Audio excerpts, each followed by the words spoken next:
So we're clearing them off track. Yeah, there was a question that I thought was pretty good. If you decided to compete in FD one day, what car setup would it be?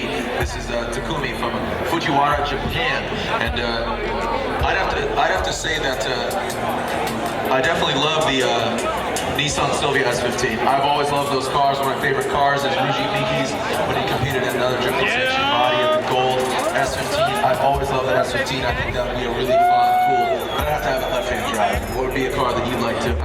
But I also love, the Mustang. I love the FRS. I love the new cars. But I've always had a soft spot for S15s. Me, I love them all. I love Mustangs. I love FRS. I mean, the good thing about drifting is that the platforms can be so different, yet perform at such a similar level. So I don't know. That's tough. Yeah, it's hard. There's a lot of manufacturers that that are competitive, and obviously car setup.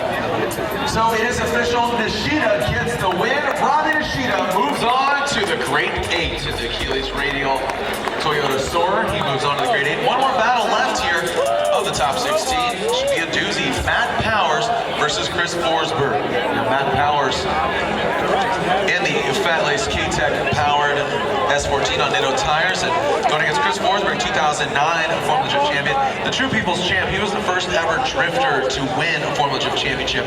Previous years of championship, it was always somebody that came from a traditional racing background. You obviously had Sammy Hubanet, winning 04. You had Reese Mill in 05, back to Sammy Hubanet in 06, and then 07, 08 was Tanner Faust, who had that rally background, came into drifting. Obviously you had Sam who road raced, Reese who rallied. I mean, these guys had traditional road racing background, a racing background, and then here comes Chris Forsberg, a drifter from start to finish, even drifting his own lawnmower. Here we go. Matt Powers is going to lead. Chris Forsberg giving chase. An early initiation by Chris Forsberg, tapping the wall, downboard it back off as Matt Powers bring it to that touch and go zone.